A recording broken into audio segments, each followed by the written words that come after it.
Pues muy buenas tardes a todos y a todos los que nos acompañan el día de hoy de manera virtual.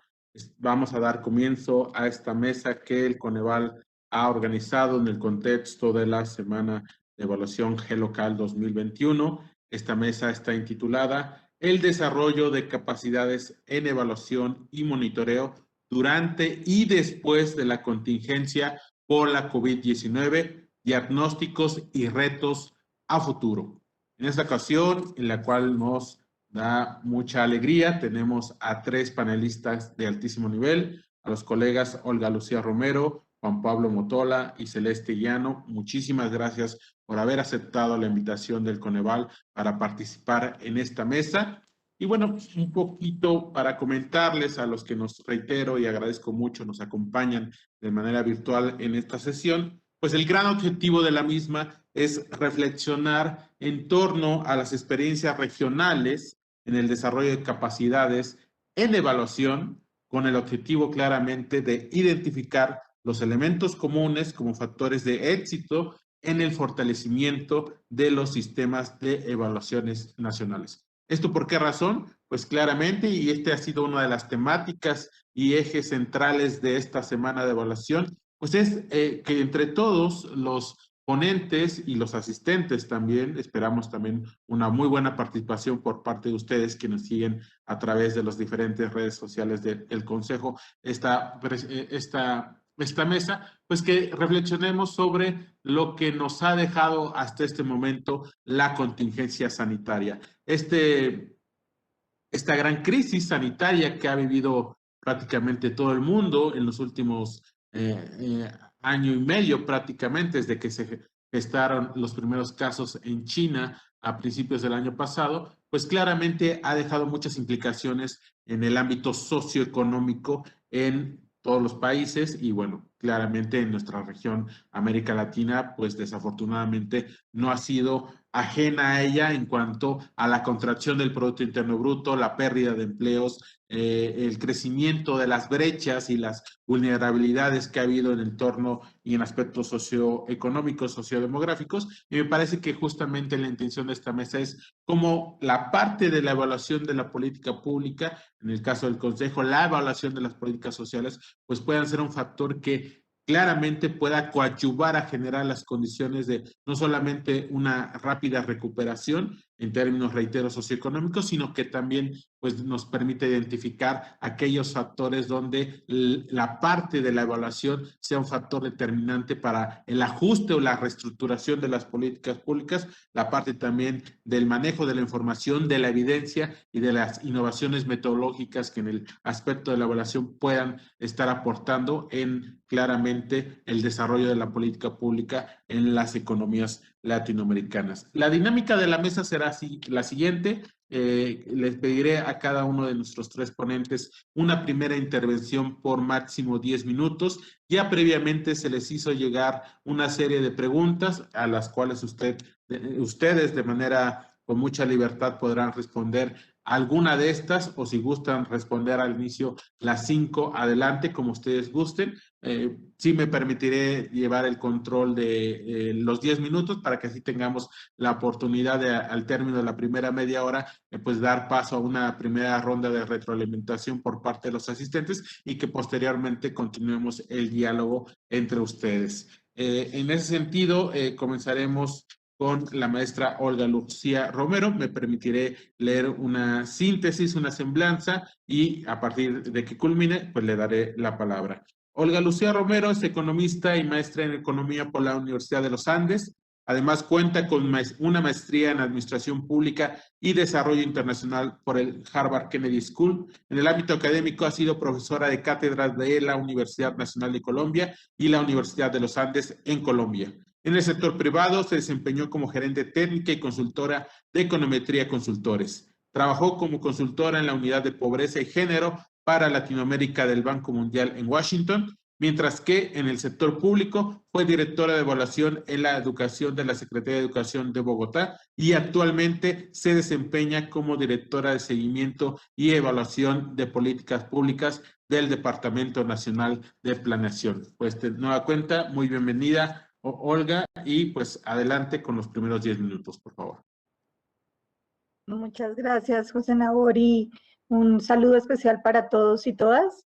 De nuevo, muy agradecida con Coneval por esta invitación el día de hoy en la semana de evaluación local a compartir estas experiencias, en este caso, pues desde Colombia y la Dirección de Seguimiento, Evaluación y Políticas Públicas del Departamento Nacional de Planeación. Voy a proyectar mi pantalla, que creo que ya me funciona ahí. Ahí me están viendo, ¿cierto? Sí. Entonces, yo tomé todas las preguntas que nos enviaron y pues armé un poco una presentación donde lo que les quiero contar es cómo funciona el Sistema Nacional de Evaluación de Gestión y de Resultados Sinergia que tenemos en Colombia, que manejamos en la Dirección de Seguimiento y Evaluación de Políticas Públicas del Departamento Nacional de Planeación.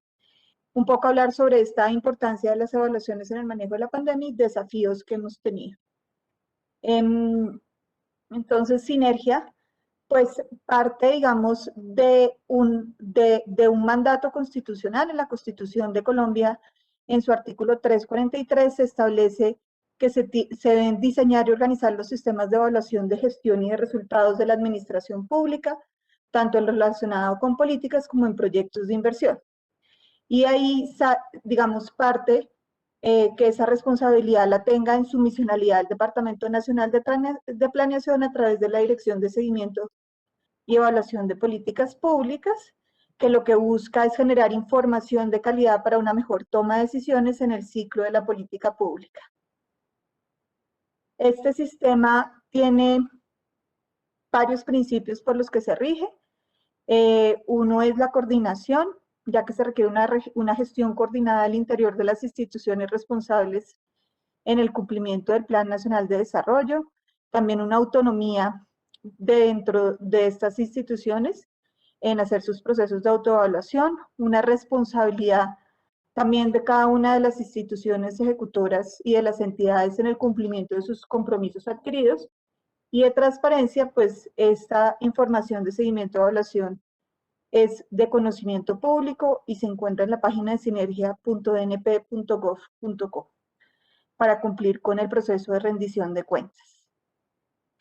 Este es un sistema, Sinergia es un sistema de generación y uso de la información. Tenemos generadores de información que son los diferentes actores en el gobierno nacional, desde la presidencia y los sectores, el mismo Departamento Nacional de Planeación y nosotros, digamos, desde la Dirección de Seguimiento y Evaluación con la Secretaría Técnica. Y también tenemos unos usuarios que son tomadores de decisiones, actores involucrados y la ciudadanía en general, como venía diciendo, para la rendición de cuentas.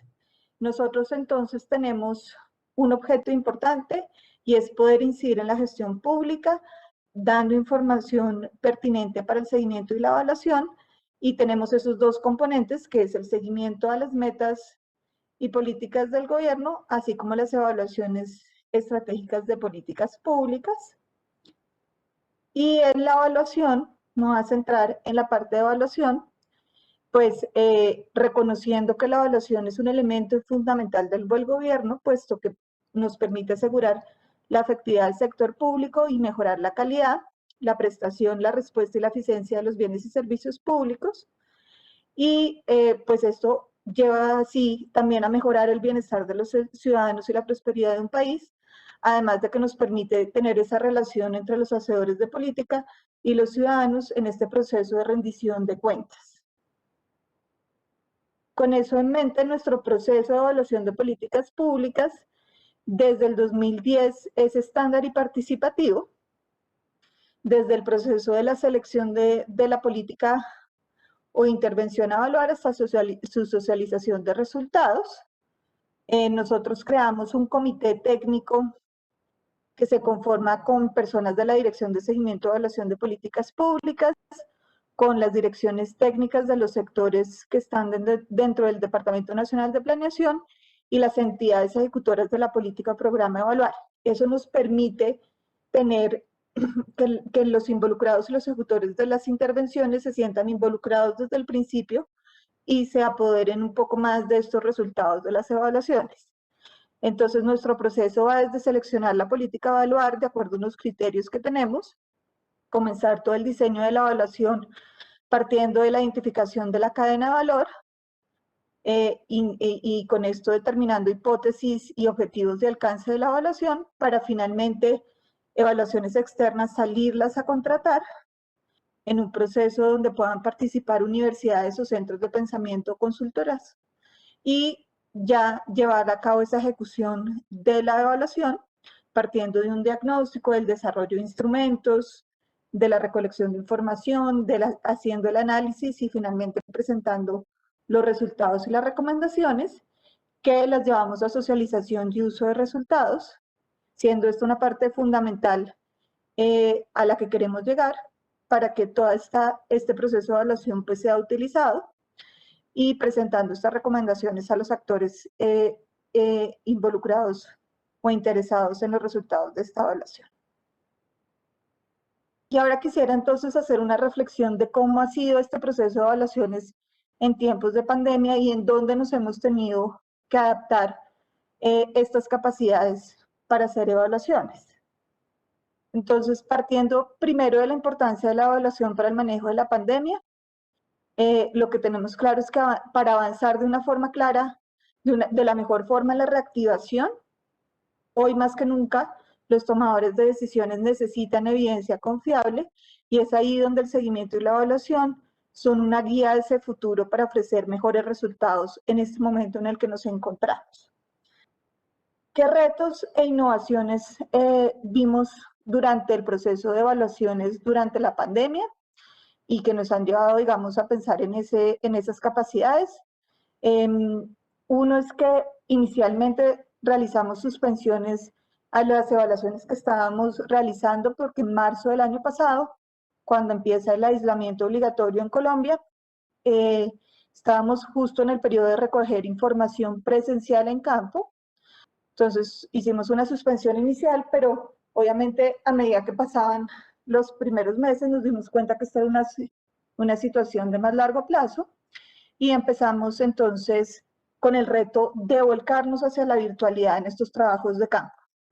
Y los retos de diseño pues implicaron garantizar que los nuevos diseños respondieran en calidad y oportunidad a las evaluaciones, así como también tener esa logística de virtualidad para seguir desarrollando tanto recolección cuantitativa como cualitativa. Y esto, con estas lecciones aprendidas, la agenda que estamos desarrollando hoy en día, que es la Agenda 2020, de las evaluaciones, toda se diseñó en la virtualidad. Digamos, este año ya no estamos teniendo esos inconvenientes y además también estamos aprovechando más el uso de información secundaria.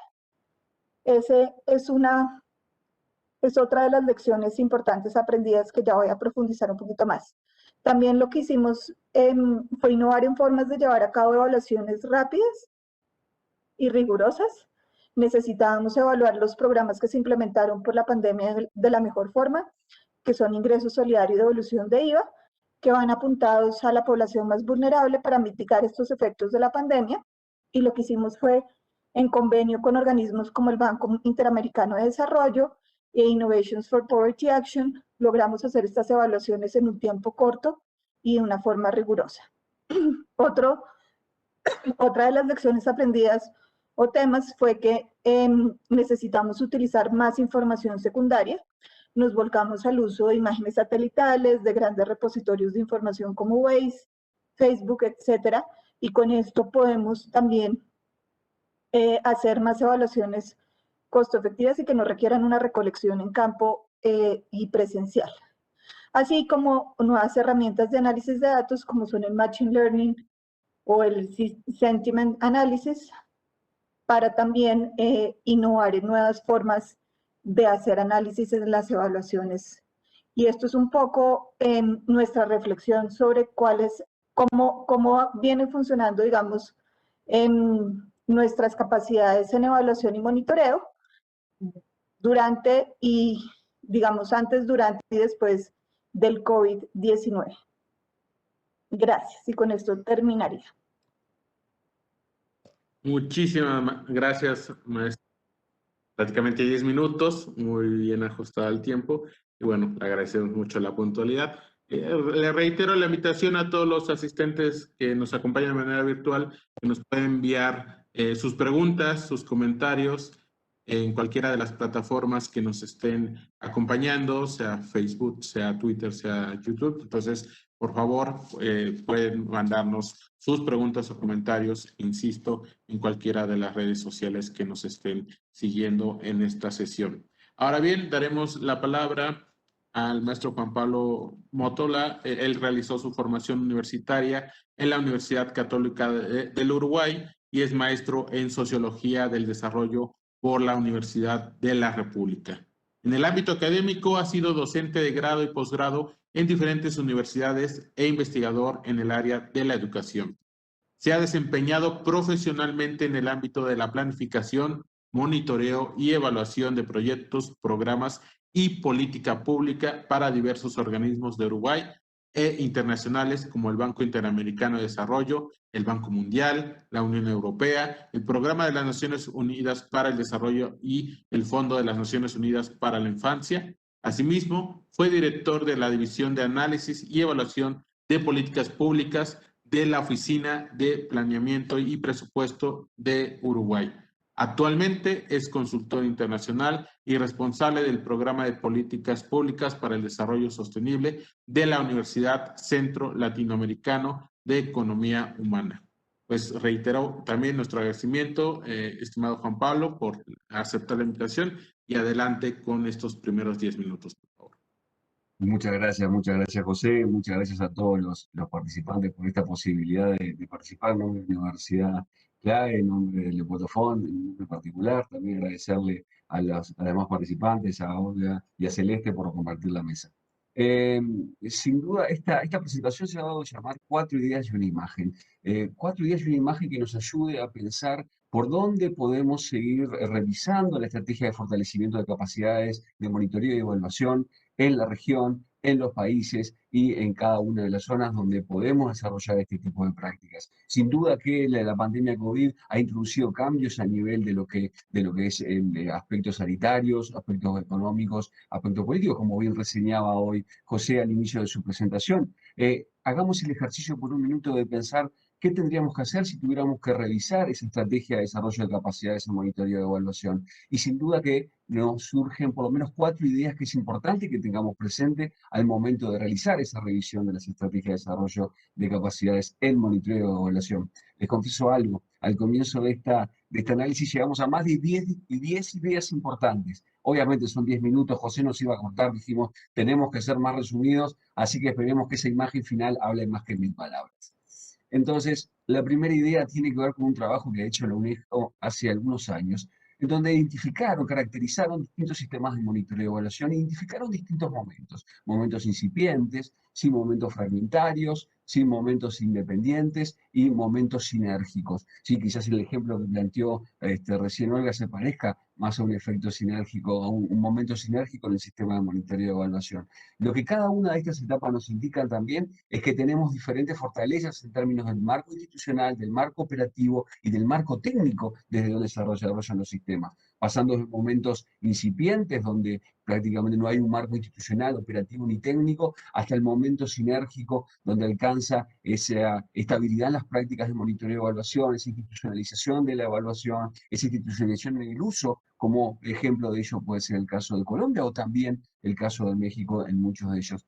¿Qué nos deja esto del punto de vista de el pensar la situación actual? Que esto no es un camino solamente de ida, puede ser un camino de ida y un camino de vuelta. ¿Sí? Tenemos que tener presente, ¿sí?, que esto puede evolucionar en distintos frentes. Y si vamos a hacer una revisión, ¿sí?, de la estrategia sobre desarrollo de capacidades de monitoreo y evaluación, se hace necesario, y esta es una primera idea, ¿sí?, la necesidad de revisar o actualizar este diagnóstico orientado en dimensiones claves, en el marco institucional, en el marco operativo y en el marco técnico, a nivel sistémico, organizacional e individual. Es un primer elemento que nos permite saber dónde estamos parados, dónde avanzamos, dónde no, dónde nos pegó esta crisis y dónde nos está dejando de pegar. Es fundamental saber dónde estamos parados. Segunda idea importante. Esta vez viene de la mano de un aporte que ha hecho el Banco Interamericano de Desarrollo en este esfuerzo por investigar, por conocer cuáles son los avances en términos de desarrollo de la gestión por resultados. Acá vemos la representación de este estudio que realizamos ya hace algunos años, ¿sí? En donde podemos ver la ubicación de países pioneros en el área, Costa Rica, México, Colombia, ¿sí? Brasil, Chile, ¿sí? En el eje horizontal tenemos el avance en gestión por resultados, en el eje vertical tenemos el avance en lo que son prácticas de monitoreo y evaluación, lo que son capacidades de monitoreo y evaluación. Fíjense, ¿qué nos sugiere esto? Nos sugiere que efectivamente alguna forma de relación tenemos entre la gestión por resultados, ¿sí? Y el desarrollo, los avances, los progresos que se hagan en materia de seguimiento y evaluación. Y eso no es casualidad, y esta es la segunda idea importante al momento de repensar, la interdependencia entre las capacidades y prácticas de monitoreo y evaluación, junto con las capacidades y prácticas a nivel de planificación, a nivel de presupuestación, gestión de intervenciones y producción de evidencia. No podemos pensar el desarrollo de capacidades de forma aislada, no podemos pensar solamente el desarrollo del monitoreo y la evaluación de forma única. Es también en un contexto y en dialogando con estas otras condiciones, capacidades que se pueden ir generando, ya sea para potenciarla, para limitarla o para mantenerla. Realmente, una tercera idea que nos parece importante, ¿sí? Compartida por la cooperación americana. Fíjense, ellos de alguna forma plantean esto de distintas posibilidades, todos podemos hacer monitoreo. Yo creo que un poco lo que nos dicen en estas palabras es, bueno, no todos podemos hacer todo, ¿no? A veces nos toca el orgullo, pero es verdad, no todos podemos hacer todas las funciones ni desempeñarlas. ¿Y qué es lo que nos están diciendo? Yo creo que ahí tienen un punto a favor de ellos. De alguna forma lo que nos dicen es, al momento de pensar el desarrollo de capacidades, generemos, calibremos expectativas realistas, en varios sentidos. Evitar los conformismos o las sobreexigencias, imponiéndonos metas que no vamos a cumplir necesariamente, pero tampoco siendo complacientes con nosotros mismos. Por otro lado, minimizar las pérdidas, quizás en este contexto en donde no es un apogeo, no hay un momento de, yo diría, capaz que tan favorable para el desarrollo de prácticas de monitoreo y evaluación, quizás lo que tenemos que pensar en este momento de desarrollar estrategias, el mejor desarrollo es mantener lo que tenemos. Quizás el mejor desarrollo sea ese, mantener las secciones, mantener las prácticas de monitoreo y evaluación que tenemos presentes. Y obviamente también no renunciar al generar metas de corto, mediano y largo plazo para el desarrollo de capacidades. Y la cuarta idea, que no me parece tampoco menor en este contexto, reitero, tenemos muchas más, pero estas me parecen las que podemos compartir pensando esta revisión de las estrategias. Hace poco tiempo desarrollamos un coloquio donde pudimos hablar con profesionales, Oscar García, sí, María Bustelo, Osvaldo Feinstein, los conocemos, son personas que han trabajado estos temas de evaluación a nivel regional y en el mundo. ¿Sí? Y María nos regalaba una frase que creo yo que hay que encuadrar. Realmente tenemos que escucharla porque es muy importante. La evaluación no solo miremos la función instrumental de la evaluación en términos de qué es lo que funciona y qué es lo que no. También pensemos, sí que es una cuestión de profundidad, dice ella, también pensemos cómo la evaluación nos puede ayudar a comprender mejor los problemas públicos. Imaginémonos ahora, no es lo mismo pensar un problema sanitario o de transporte colectivo en este contexto que hace 2 años atrás. ¿Sí? El desafío está cómo logramos diversificar los marcos interpretativos para que la evaluación pueda ayudar también a aportar, a pensar los problemas sociales desde otro lugar. ¿Sí?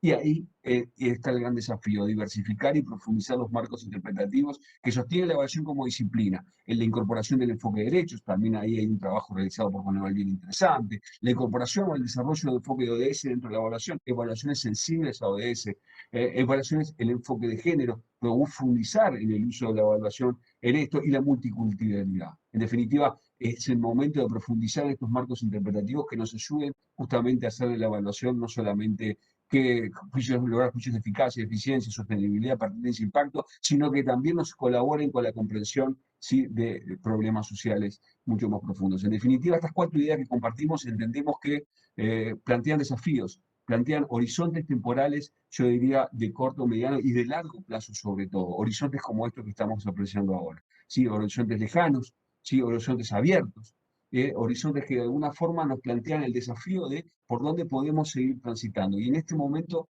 sí me resulta importante recordar esa historia que se dio en la querida Cartagena de Indias, cuando hace ya algunos años, más de lo que uno quisiera, ¿sí? Eduardo Galeano se encontró con Fernando Birri, ¿sí? Un conocido cineasta, ¿sí? Y en un diálogo mantenido con estudiantes universitarios, uno se paró y le preguntó, Fernando, ¿para qué sirve la utopía si nunca la vamos a alcanzar?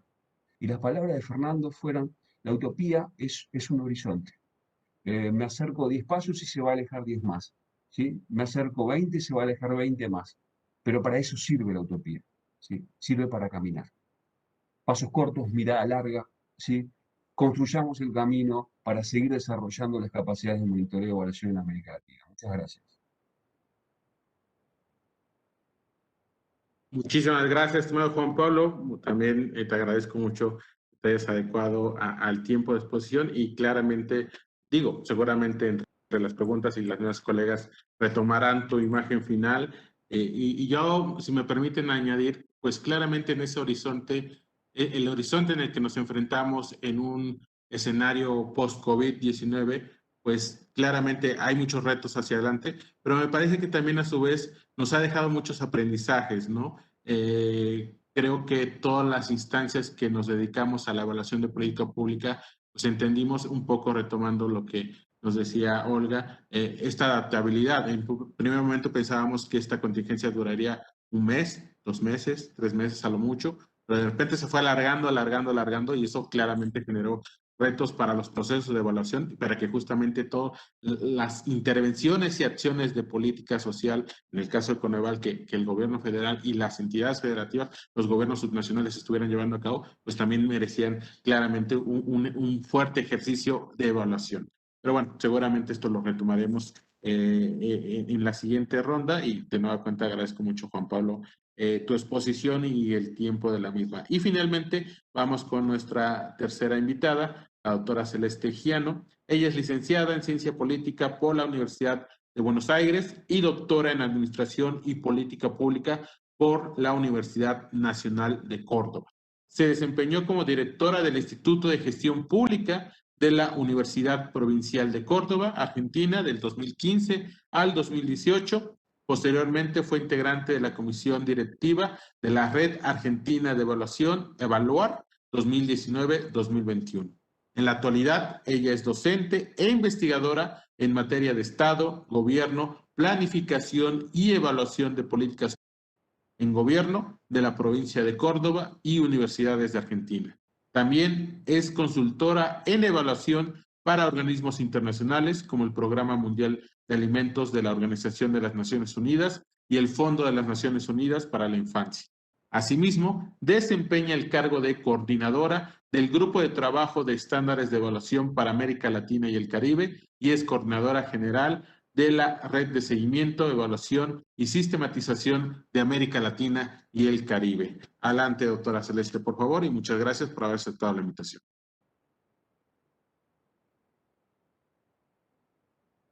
Muchísimas gracias por esta presentación, José. Muchísimas gracias a Coneval por esta invitación y por permitirme conversar con estos colegas maravillosos y con estas ideas que son muy interesantes y que seguro vamos a tener que profundizar.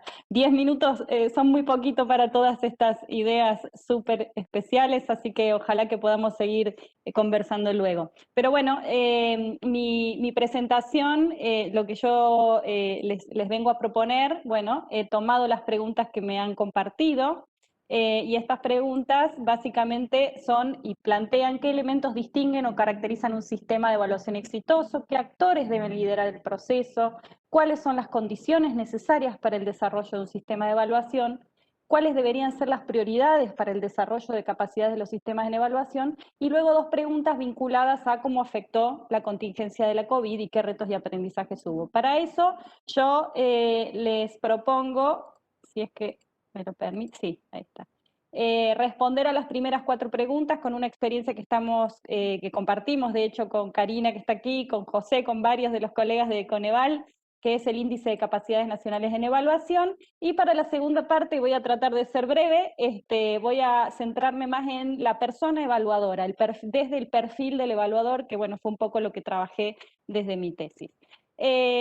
Cuando hablamos de cuáles son los elementos y los actores involucrados, las condiciones para un sistema de evaluación exitoso, yo enseguida pienso en sistema, pienso en este término que ahora está más en tendencia, que es ecosistema, y el debate que hemos generado en torno a esto que decimos ecosistema y que en varias mesas estamos conversando, que uno puede pensar en sistema como un organismo vivo, dinámico, ¿verdad? Que va cambiando, y cuando pensamos en ecosistema estamos pensando también en esta posibilidad de reciclar, de reutilizar nuestros saberes también y nuestras experiencias e intercambiar. Entonces, en este marco de ecosistema de evaluación, me permito pensar que elementos esenciales, por supuesto, son tener una estructura institucional fortalecida, una oferta de evaluación del mismo modo, fortalecida y dinámica y actualizada, evaluaciones de calidad, espacios de interlocución multiactor, que eso fue una de las cuestiones que en el índice y como grupo de trabajo de cerca de 36 organizaciones diferentes y de distintos países hemos puesto sobre la mesa como un tema central, es decir, la importancia del intercambio, de la articulación, de la reciprocidad en el marco de nuestra cultura en nuestra región. Y por supuesto, hacer uso de las evaluaciones, que sabemos que todavía es algo que nos falta bastante trabajar, ¿no? Y promover el uso más que nada. Entonces, yo no voy a detenerme mucho en el índice, pero sí luego les voy a dejar en el chat o en algún espacio, compartimos enseguida un link, porque mañana vamos a tener una presentación para quien quiera profundizar un poco más en él, pero sí conocer que este índice tiene cerca de 84 indicadores y lo que plantea es analizar un poco y poder hacer una propia reflexión como país, como sistema nacional de cómo estamos, ¿no? En el marco de la evaluación, qué mejor que tener esa línea de base y ese comparativo para poder entender y poder ver nuestra evolución en el tiempo. Entonces, en ese marco sí que cuando uno desglosa cada una de estas variables, se encuentra con alertas, ¿verdad? Alertas de algunas cosas donde hay que hacer más prioritarios y otras que tal vez las encontramos más fortalecidas y que las podemos aprovechar, cual FODA o DAFO, ¿verdad? Pensar en las fortalezas, oportunidades para mitigar las debilidades, las amenazas. Este tipo de mediciones nos permiten ver y vernos, que es la idea, vernos a nosotros mismos y compararnos con nosotros mismos, que es la mejor manera de aprender, ¿verdad? Entonces, en ese marco solamente quiero dejar como la atención puesta, y porque es la última experiencia que tuvimos, el taller de uso de estos datos, quisimos hacer una primera experiencia y resultó muy rica porque en ese espacio se invitó a la mesa a todas las partes interesadas y eso es lo que enriqueció, ¿verdad? Construimos, como decía recién Juan Pablo, esos horizontes, los construimos juntos y juntas. Entonces, en ese marco, reflexionar y hacer como un énfasis en este espacio de interlocución multiactor, ¿verdad? Más allá de que, por supuesto, necesitamos pensar en fortalecer nuestros sistemas de información, pensar en las perspectivas que también Juan Pablo y Olga mencionaban, fortalecer el enfoque de género en nuestros procesos evaluativos, los enfoques de derechos humanos, y esto está relacionado con nuestro propio contexto, nuestra propia América Latina y nuestra propia diversidad cultural. Entonces, esta es la riqueza también, y ahí me cambio de sombrero y hablo desde la RELAC, ¿verdad? Que queremos trabajar desde nuestros ejes hacia adelante, o fortalecer, mejor dicho, que tiene que ver con esta perspectiva más propia de la interculturalidad, de la reciprocidad, del trabajo colectivo, de lo comunitario, de esta perspectiva y epistemología del sur que bien nos representa. Entonces, poder hacer incidencia con esta mirada, poder plasmar tal vez desde el análisis más cualitativo también, o hacer un mejor acompañamiento en ese sentido, y con responsabilidad y perspectiva de responsabilidad cultural, nos parece esencial. Y mi otra mitad de los 10 minutos, si no se me pasaron todavía, son para responder a las últimas preguntas. Prometo, trataré de ser breve, pero bueno, centrándonos en la persona, ¿verdad? En la persona evaluadora, porque muchas veces nuestro centro es el proceso evaluativo. Yo hice un ejercicio de pensar a la persona evaluadora. Entonces, en ese sentido, en mi tesis estuve investigando un poco sobre en ese momento, hasta 2018, casi 40 programas de formación en evaluación en América Latina, y por supuesto que la mayoría coincidían y tenían fortalecidos sus marcos de acción teóricos y prácticos, ¿verdad? Todo lo que es los paradigmas, las tendencias actuales, en lo que es materia teórica y en lo que es metodologías. Sin embargo, todos sabemos, y la UNESCO también, que también mencionó Juan Pablo, nos menciona que en la educación tenemos que fortalecer no solamente los conocimientos y las prácticas, sino también las habilidades que tienen que ver con lo personal.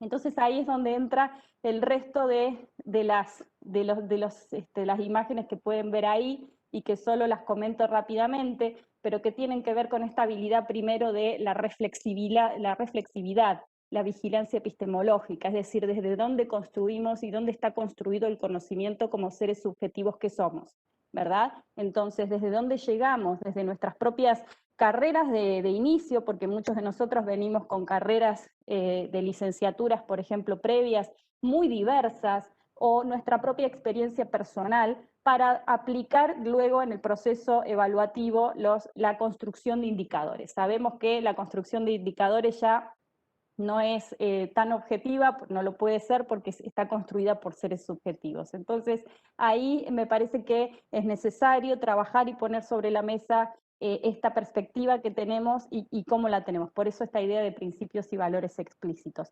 La pandemia también nos trajo esta necesidad de la capacidad de acción rápida y la flexibilidad al mismo tiempo en situaciones de crisis, como bien dijo Olga. Tuvimos que acudir a los sentiment analysis, a machine learning, al Facebook, al big data, ¿verdad? Tuvimos que acudir a otro tipo de metodologías o técnicas, mejor dicho, y a eso por allí le hemos puesto el nombre de la resiliencia de los evaluadores y las evaluadoras y esta posibilidad de reinventarnos, ¿no? Entonces eso también nos trajo, y las imágenes que están allí, por supuesto, no hablamos solamente de la crisis de la pandemia, sino todo lo que implicó la pandemia y fuera de la pandemia, como las migraciones y muchísimas vulneraciones de derechos que los migrantes y muchísimas violaciones de derechos que todavía existen.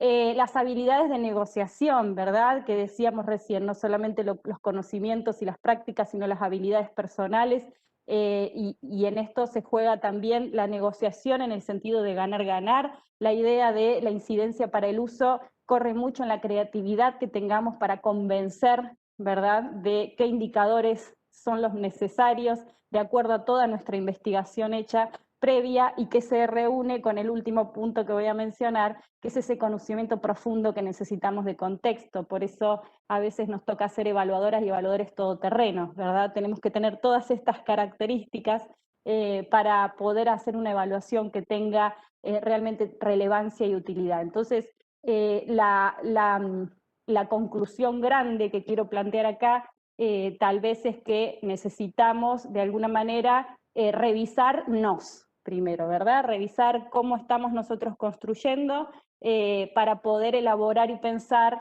mejores estrategias para el uso de la evaluación, de los procesos evaluativos y de las recomendaciones, hallazgos y las lecciones aprendidas. Entonces, para mí, el gran desafío de los evaluadores ante esta nueva normalidad tiene que ver con esto, con reinventarnos, con repensarnos, con ser flexibles, con tener una mente abierta y recuperar los conocimientos que tenemos. Y ahí traería a colación que mientras hablaba Juan Pablo, yo recupero la ecología de saberes de Boaventura de Sousa Santos, por ejemplo, esta idea de recuperar los saberes que tenemos. Yo creo que hay mucho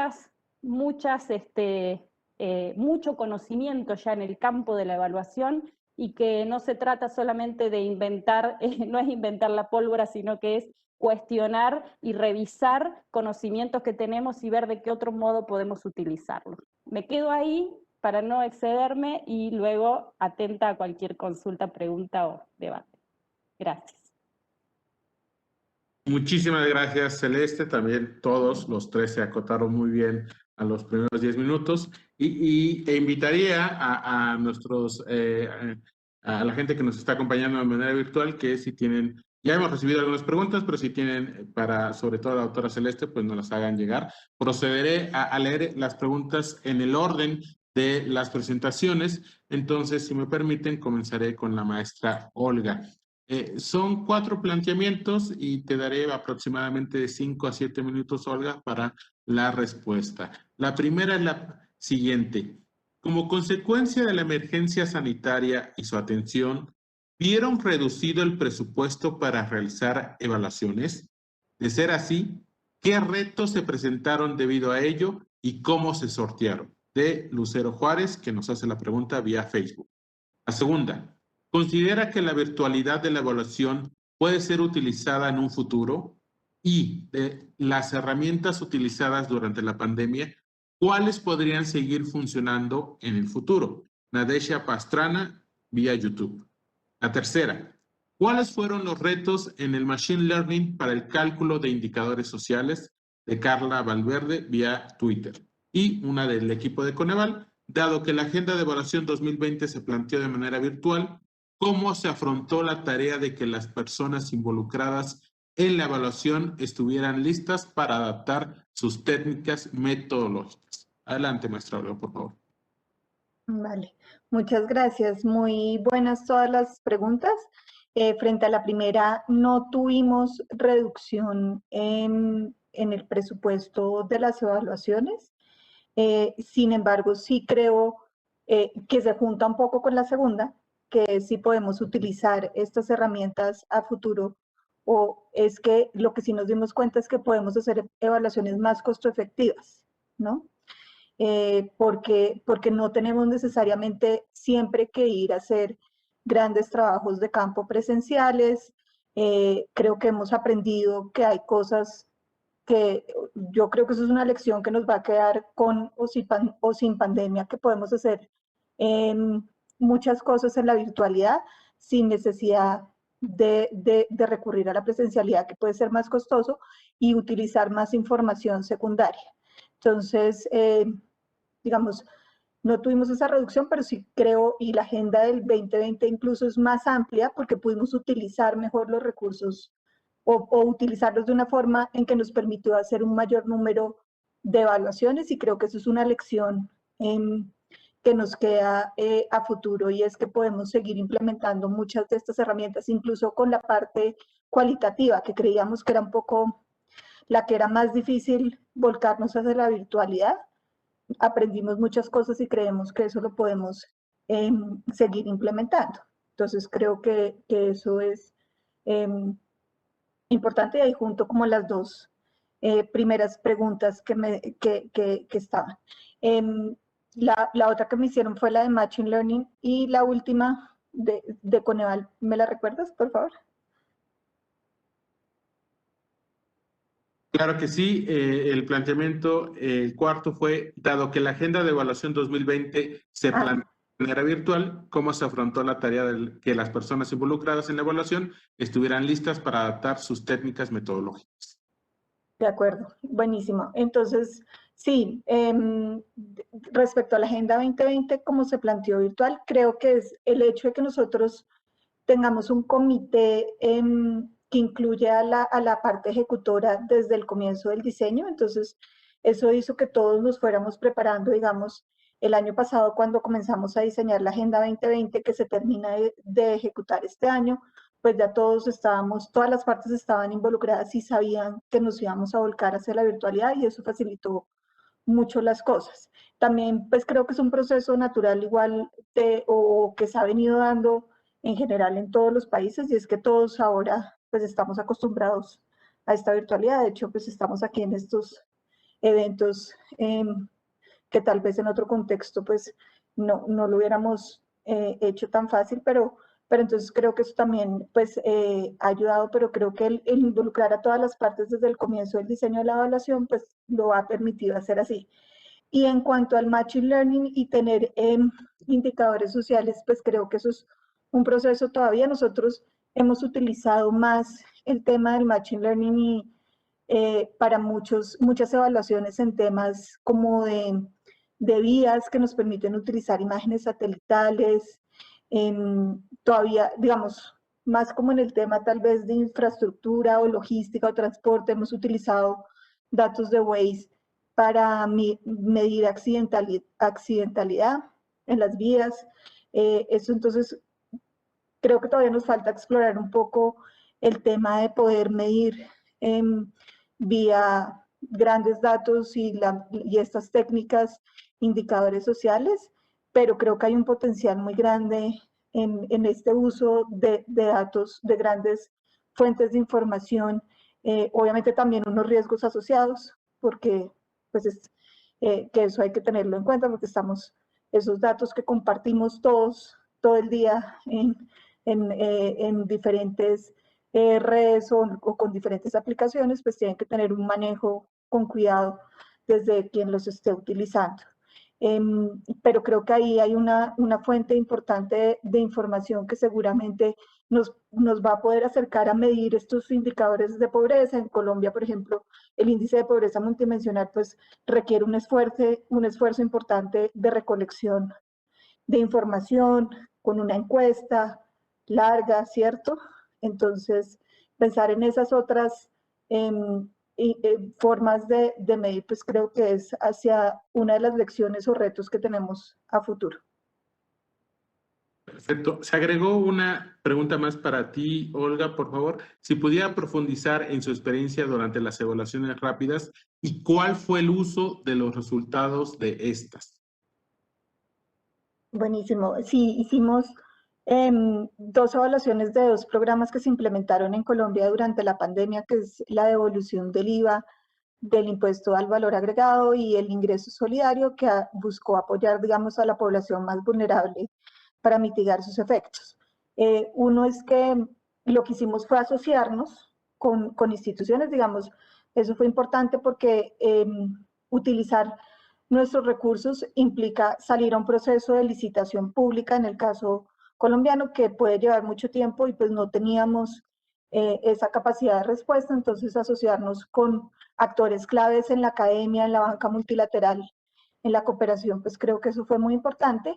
Lo otro fue recoger información rápidamente de forma virtual también, o sea, no, aquí no nos limitamos solamente al uso de la información secundaria, pero sí nos volcamos a la virtualidad, que también tuvo unos retos importantes, ¿no? Porque teníamos que tener unos cuestionarios muy cortos, pues porque no podíamos tener a una persona cierto tiempo en una llamada telefónica para ayudarnos a contestar esas preguntas, pero logramos tener resultados muy importantes que en estos 2 programas que hoy están siendo de discusión importante. Ustedes saben que ahorita pues Colombia igual está en un momento, en una coyuntura de bastantes movilizaciones, de mucha discusión que surge a raíz también pues de muchas inconformidades, pero que también surge a raíz de una propuesta de una reforma tributaria donde incluso se estaba hablando mucho de la implementación de estos programas a más largo plazo. Entonces, todos estos resultados pues nos están haciendo, están siendo usados para todas estas recomendaciones que se están pensando para la reactivación, digamos, y para poder expandir estos programas en un periodo más largo. Perfecto, muchísimas gracias, Olga. Agradezco mucho a todas las personas que nos han enviado las preguntas. Para Juan Pablo tenemos en primera instancia un comentario y prácticamente 5 preguntas. El primer comentario proviene de Celia Aguilar vía YouTube, que en cuanto a tu presentación sugiere incorporar el enfoque territorial al mismo. Va la primera pregunta. En cuanto a plantear objetivos realistas en el desarrollo de capacidades, ¿cómo afrontar la heterogeneidad de capacidades entre las personas involucradas en los procesos de evaluación? Segunda pregunta. Dado que la pandemia mostró ser de larga duración y dadas las experiencias en el contexto de la pandemia, ¿se tienen planes o estrategias de cómo fortalecer el monitoreo? ¿Cuáles fueron los aprendizajes en materia de monitoreo? Tercera. Se propone la incorporación de nuevos marcos interpretativos como el de los derechos humanos en la evaluación. ¿Cuáles serían los principales criterios a considerar para que este marco de análisis no reduzca las diferencias culturales, territoriales o la propia autodeterminación de los pueblos?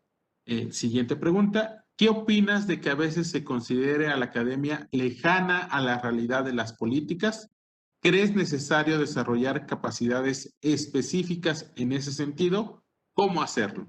Y finalmente, ¿usted cree que estamos en el punto en el cual los evaluadores deben comenzar a migrar a técnicas como Machine Learning y otras virtuales para recabar información sobre los involucrados? Si es así, ¿cuál sería una primera acción para el desarrollo de capacidades en los evaluadores, tomando en cuenta las brechas existentes en el conocimiento?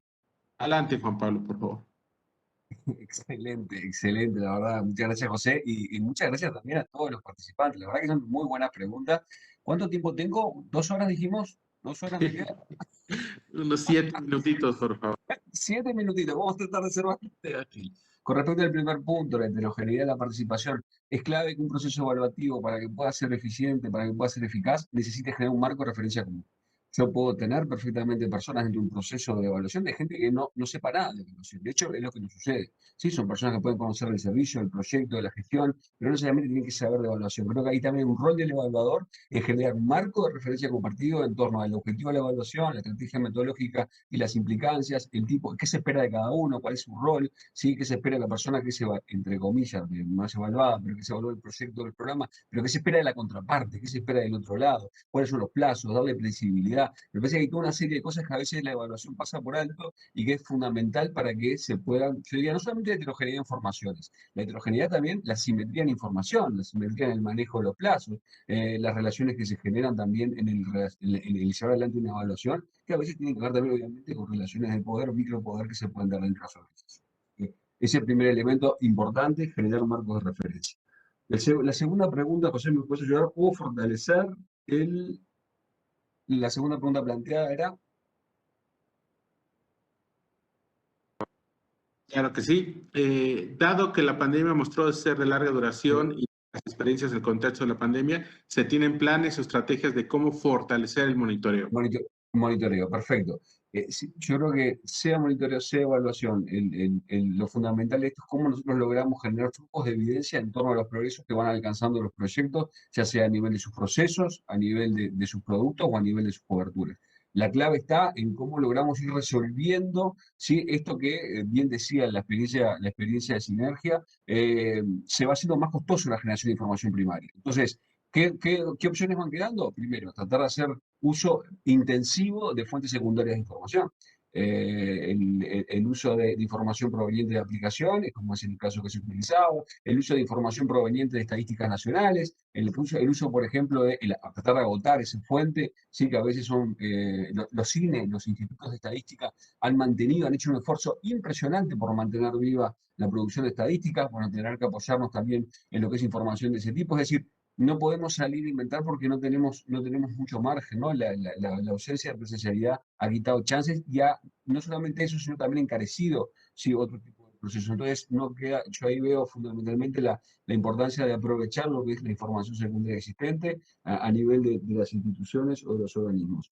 Luego, una pregunta súper interesante, yo creo que podríamos hacer un posgrado en torno a eso, ¿no? A cómo generar evaluaciones sensibles a los derechos humanos, ¿sí? Y cómo hacer que eso no quite. Cuando hablamos de derechos humanos estamos hablando de principios normativos, estamos hablando de explicitar derechos, ¿sí? En torno a lo que concebimos que las personas, las comunidades deben perseguir. Por tanto, como principio normativo yo puedo incorporarlo como un enfoque. Ahora, eso no necesariamente tiene que ser restrictivo, ¿sí? De otros aspectos como la multiculturalidad, quiero decir, ¿no? O sea, no necesariamente. Me parece que eso es parte también de un desafío metodológico de cómo ir logrando combinar identificaciones de teoría de cambio, cómo vamos identificando esas cadenas de valor, teorías de cambio de los programas que queremos analizar. Dentro de esas teorías de cambio, cadena de valor, cómo incorporamos también el llamarle respeto o no, ¿sí? de ciertos principios normativos que hacen los derechos humanos. Es decir, yo creo que eso es parte del desafío, yo diría, de la práctica evaluativa y a nivel metodológico, ¿sí? De cómo lo podemos ir incorporando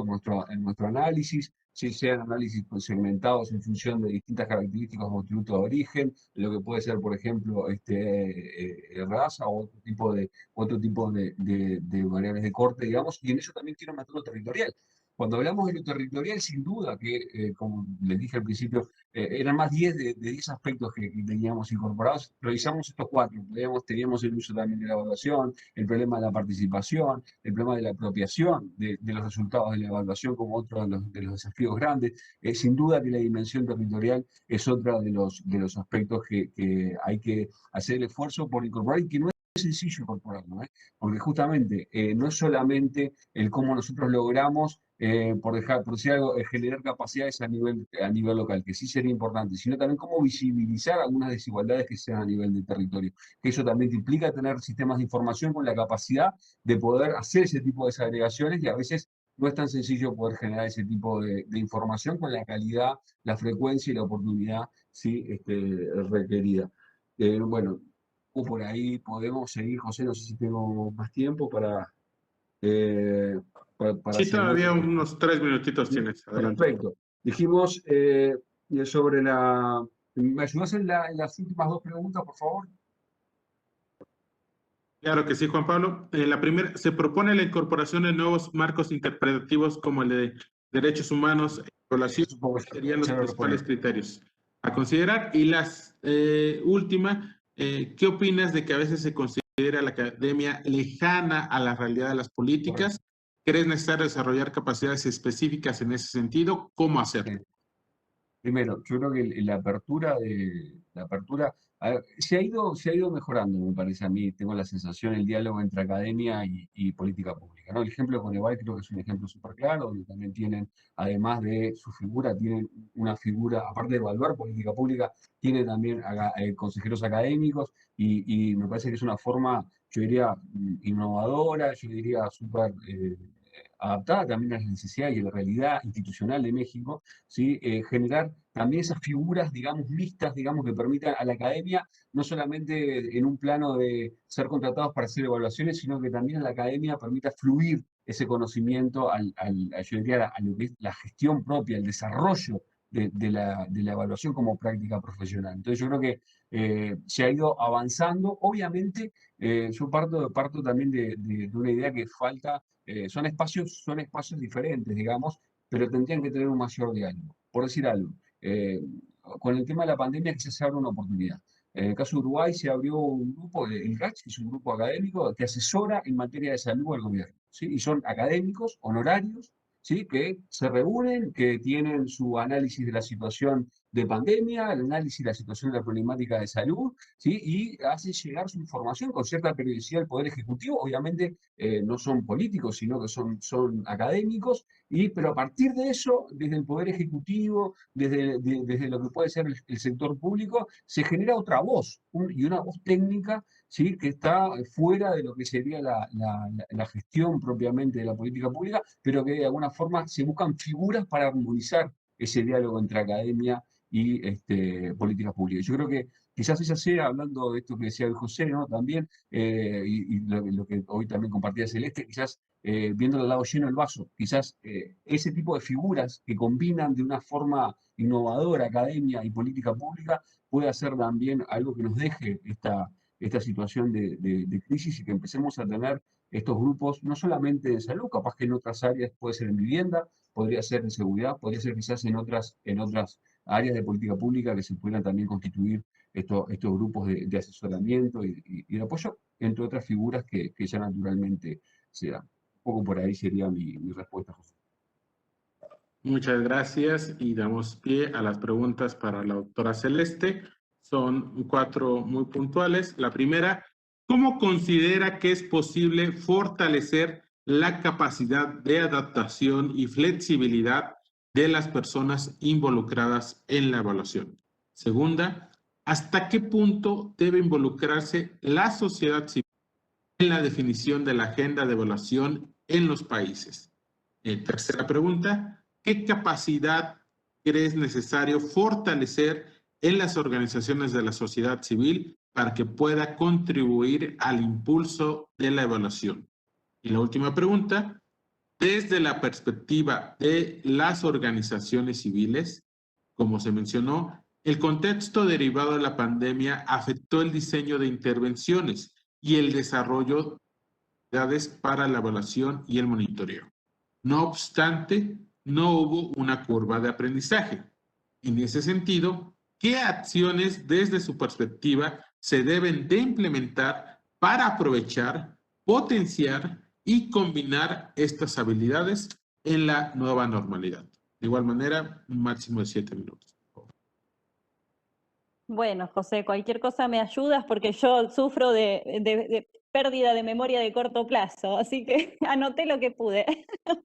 Pero bien, en cuanto a fortalecer las capacidades de adaptación y flexibilidad, qué interesante, ¿no? En realidad esto es algo que desde lo que yo vengo estudiando y por esta idea de que somos seres subjetivos, esta es una construcción personal que se hace durante toda la vida.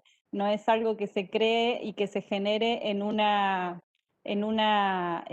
programa de formación, aunque sí es necesario que exista una motivación en los programas de formación mismos. Pero como estuvimos hablando en otros paneles, sobre la profesionalización de la evaluación y lo entrampados que estamos con ese término, si somos profesionales o no, quién lo es, el que tiene un título, el que no lo tiene, muchos evaluadoras y evaluadores no tienen un título de evaluadores, sino que es toda su experiencia de vida y sus saberes. Entonces, yo creo mucho más en la capacidad personal y en el desarrollo de habilidades personales. Y en ese sentido ahora no me acuerdo el artículo, pero hay un artículo muy interesante sobre el mindful, sobre la capacidad de profundidad en lo que es no me sale la traducción de mindful. Bueno, mindful evaluation, digamos, una evaluación con profundidad en lo que estamos pensando y haciendo, que tiene que ver un poco también con la reflexividad. Entonces, ahí la invitación es más a un trabajo personal y no que lo tengan que hacer desde afuera. Es una invitación. ¿Hasta dónde se involucra la sociedad civil en la agenda de evaluación? Me atrevo a tomar lo que les planteaba, no solo en el índice de capacidades que se está midiendo, que tiene que ver con esta posibilidad de articulación y mesas de articulación, que muy bien lo están haciendo los países ahora, y que se vincula un poco con el punto 3 sobre la capacidad de la sociedad civil. Ahí hay un trabajo cultural, es verdad, que todavía nos queda por hacer y que tiene que ver también con, y sí nos involucra a las y los evaluadores en lo que es generar y difundir y promover la cultura de la evaluación. Miren, les cuento que en el marco de la RELAC nosotros estamos pensando próximamente trabajar en unos podcasts y en ese marco, no solamente trabajar para la comunidad de evaluación, que es lo que solemos hacer, sino por fuera y hacia la sociedad civil, hacia otras instituciones que no trabajan cotidianamente con la evaluación y que hay que hacer esos procesos de inducción y generación de cultura de la evaluación. Entonces, ¿hasta dónde se involucra? Ojalá que mucho. Porque esa sociedad civil es la población beneficiaria de las intervenciones públicas, si estamos pensando en políticas públicas. Entonces, el ojalá que mucho, ojalá que no quede en el ojalá, aprovecho a insistir, sino que nos toca a nosotros también salirnos de nuestra propia comunidad y hacer ese proceso de evangelización hacia otras comunidades y hacia otros espacios, ¿sí? Todavía uno habla en otro espacio que no es su propia comunidad sobre la evaluación y la evaluación sigue estando al final del proceso evaluativo y si se acuerdan y no hay recursos y todo esto ya lo sabemos, ¿verdad? Entonces sí que nos toca un trabajo interesante y en el marco de lo que se viene trabajando sí desde la comunidad, que es generar mesas de trabajo y de articulación, ya esperemos que en paralelo se esté construyendo ese espacio para que la sociedad civil esté, porque de nada sirve construir, invitar y que después no haya un espacio, ¿verdad? Entonces ahí va conjuntamente. Y yo tomé nota del último comentario porque no sé si respondí a eso, pero a mí me quedó como la duda de esto de no hubo una curva de aprendizaje. Yo ahí no puedo opinar, sinceramente, porque no me consta. No quisiera hablar de lo que no sé, pero no sé si me atrevería a decir que no hubo una curva de aprendizaje, sino también también cuestionaría por qué no hubo esa curva y cómo podemos mejorarlo, ¿no? Creo que también va relacionado con esta generación de capacidades por fuera de la comunidad. Hoy nos toca hablar con la comunidad de evaluadoras y evaluadores, entonces tiro ahí como una chispita para encender un fueguito de poder continuar haciendo esa evangelización hacia afuera, que es lo que nos toca. No sé si respondí en el tiempo adecuado, pero... Totalmente, muchísimas gracias, Celeste. Y mire, hemos recibido algunas preguntas generales, pero en virtud de que ya estamos en la recta final de la mesa, les propongo lo siguiente. Les pediré un último comentario, una reflexión final. Les leeré la pregunta general y si gustan incluir en esa reflexión final lo que ustedes puedan comentar ante este planteamiento, sería excelente. La pregunta general es la siguiente. ¿Cuáles son sus recomendaciones para hacer trabajo cualitativo a distancia o desde la virtualidad? Obviamente una pregunta muy ad hoc a lo que hemos vivido en los últimos meses. Comenzaríamos con la maestra Olga, por favor, en su comentario final. Adelante. Gracias. Pues esa es una muy buena pregunta. La recomendación es que creo que hay herramientas virtuales que funcionan mejor que otras. Ese ha sido un poco también nuestro aprendizaje para hacer este tipo de trabajo cualitativo que no es, que tiene sus retos en la virtualidad, pero sí hemos visto que hay unas herramientas que nos permiten tener un mejor control de poder hacer o grupos focales o entrevistas semiestructuradas, que eso pues permite, digamos, manejarlos de una mejor forma, pero también, digamos, pues eso requiere que la contraparte que estemos, que esté participando en esa virtualidad, pues tenga esa herramienta, que se adapte fácilmente. Eso tiene unos retos importantes, pero yo creo que hay ya varias lecciones aprendidas. En eso nosotros tenemos un documento que salió desde las expertas cualitativas que tenemos en la Dirección de Seguimiento y Evaluación de Políticas Públicas, que muestra un poco esos aprendizajes y está en la página de Sinergia y los invito a revisarlo. Pero definitivamente mi reflexión final es que tenemos que seguir adaptándonos, digamos, eso es lo que nos ha enseñado un poco la pandemia y en hacer evaluaciones en estos tiempos, y siguen unos retos en los que seguramente vamos a tener más aprendizajes y podremos seguir discutiendo y creciendo en estos aspectos. Muchísimas gracias. Maestro Juan Pablo, por favor. Sí, muchas gracias. Súper pertinente la pregunta. Con respecto a eso, creo que es posible desarrollar análisis cualitativo, producción de información primaria cualitativa a través de medios virtuales. Ahora, también eso hay que tomarlo con mucho cuidado, dependiendo de las características del público sobre el cual uno pueda estar trabajando. No es lo mismo trabajar con población vulnerable, que muchas veces tiene dificultades importantes de acceso a Internet y por tanto hay un riesgo de autoselección significativo, a población quizás profesionales, personal, por ejemplo, pensando en evaluaciones de proceso que tienen que ver con personal que hace a instituciones públicas, que tienen también quizás otro capital cultural, que tienen otra posibilidad de conexión, que tienen otro manejo con la tecnología de la información. En ese caso puede haber menos riesgo de autoselección y menos riesgo de sesgo en el manejo. Lo mismo diría yo con población de otro grupo etario, ¿no? Lo mismo si fueran evaluaciones con poblaciones de quizás de edad más avanzada, sí, que tenga un menor manejo de ciertos recursos de tecnologías de la información, eso también puede introducir posibles sesgos. Por tanto, mi valoración es posible hacer análisis cualitativo y la producción de información cualitativa a través de medios virtuales, pero tendríamos que tener mucho cuidado cuál es la población sobre la cual vamos a estar trabajando, ¿sí? Cuál es el tipo de evaluación que estamos realizando y en función de eso ir mirando. Viendo una cosita más para no dejarla pasar. Cuando son poblaciones que los riesgos de autoselección son menores, como esto que les estaba diciendo, ofrece una oportunidad muy buena también para probar, para poder desarrollar estrategias de triangulación metodológica. Es decir, puedo hacerlo cualitativo, puedo tener la entrevista, puedo hacer el grupo, puede funcionar. También tengo la posibilidad de poder aplicar quizás a una encuesta, ¿sí? A un medio más de entrevista, yo diría, estandarizada, de forma de poder después también hacer una triangulación interesante. O sea que, por un lado da, por otro lado quizás quita, pero me parece a mí que también da la posibilidad de tener cierto nivel de innovación metodológico en el manejo y en el análisis. Simplemente eso. Y algo más, si me permitís, José, en la presentación estaba mi correo electrónico, quedo a las órdenes también para todas las otras preguntas que uno no haya podido responder, ¿sí? O que deseen saber más información los participantes. Obviamente hay un tiempo corto, son 2 horas. Quedo a las órdenes para poder responder las consultas que sean necesarias o profundizar en las respuestas. Muchísimas gracias. Y por último, doctora Celeste, adelante, por favor. Sí, gracias. Bueno, sencillamente en la línea de lo que planteaba Juan Pablo también, yo además de manera esperanzadora quiero creer que no vamos a quedar siempre en la virtualidad y que vamos a poder volver a la presencialidad.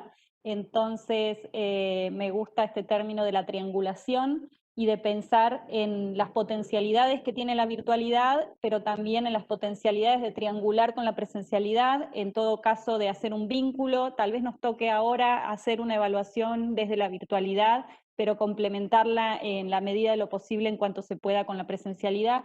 Especialmente vuelvo a pensar otra vez en nuestra cultura y en nuestra en nuestra cultura de comunidad, de lo colectivo, de la reciprocidad, vuelvo, ¿no? Entonces, y de la generación de confianza, la legitimidad de estos procesos, ¿no? Y alguien planteaba las cuestiones de la incorporación al nivel cualitativo. Bueno, en general las metodologías cualitativas nos exigen un poco más de trabajo previo de generación de confianza, ¿no? Entonces, en ese marco, yo todavía quiero creer que tenemos esa posibilidad de llevar adelante y de trabajar con estas triangulaciones. Y lo último que quería comentar también es también lo mismo que plantea Juan Pablo, dejar la invitación a participar entrar al sitio de RELAC, relac.net, porque estamos por lanzar material muy, muy rico en este sentido, y me quedé con las ganas de responder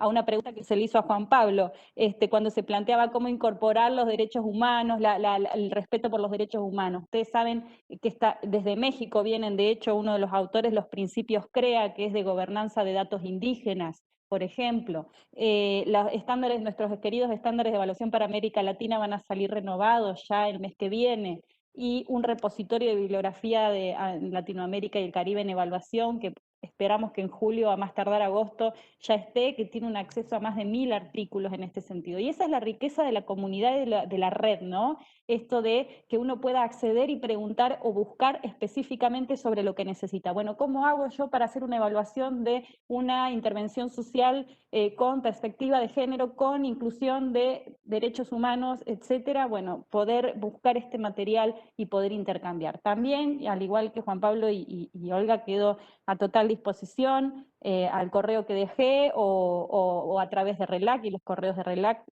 con muchísimo gusto. Muchísimas gracias. Estamos prácticamente en la parte final de la mesa. Tenemos un comentario de cierre y después la toma de la fotografía oficial del panel, aunque sea en este esquema virtual. Pero comienzo con el mensaje de cierre, la reflexión. Claramente fue muy enriquecedor haberlos escuchado. Me parece que un común denominador de sus tres intervenciones fue cómo desde sus propias experiencias y las experiencias en sus propios países tuvieron que adaptarse a un esquema de evaluación en un contexto de crisis, tal cual.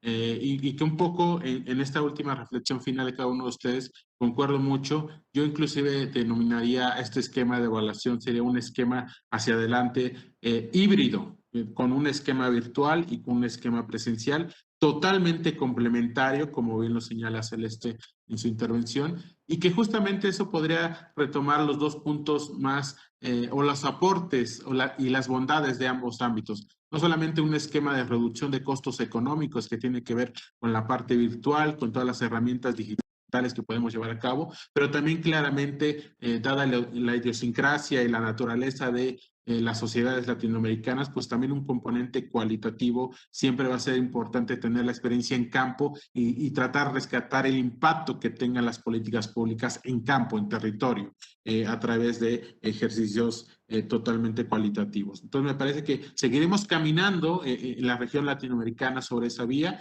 y obviamente también entendiendo, y que me parece que un poco ustedes también lo complementaron, sobre todo en esta experiencia gubernamental que nos mostraba Olga con Sinergia, el tema de que si bien hemos o se ha construido en América Latina estructuras de evaluación robustas, digamos que desde el ámbito nacional, pues me parece que todavía hay un reto muy importante en el aspecto subnacional. Hablo por el caso de México, en el cual las entidades federativas y los municipios pues aún tienen desafortunadamente retos importantes en la incorporación de indicadores, en el propio ejercicio de monitoreo, pero también en los ejercicios de evaluación. Creo que ahí también claramente podemos seguir trabajando de manera coordinada en toda la región latinoamericana, y bueno, creo que a la vez también estamos reconociendo a lo largo de esta semana de evaluación cómo nos adaptamos, ¿no? Nos adaptamos claramente ante el proceso de contingencia sanitaria. Les agradezco muchísimo a cada uno de ustedes, Olga, Juan Pablo y Celeste, una vez más el haber participado en esta mesa. También agradezco mucho a todos los asistentes que nos acompañaron y como decían los colegas, si tienen alguna inquietud, algún comentario, pues pueden hacerlo llegar vía las redes sociales o vía los correos electrónicos de nuestros participantes. Muchísimas gracias, muy buena tarde y bueno, nos seguiremos encontrando en este diálogo permanente de la Semana de Evaluación. Muchas gracias a todas y a todos.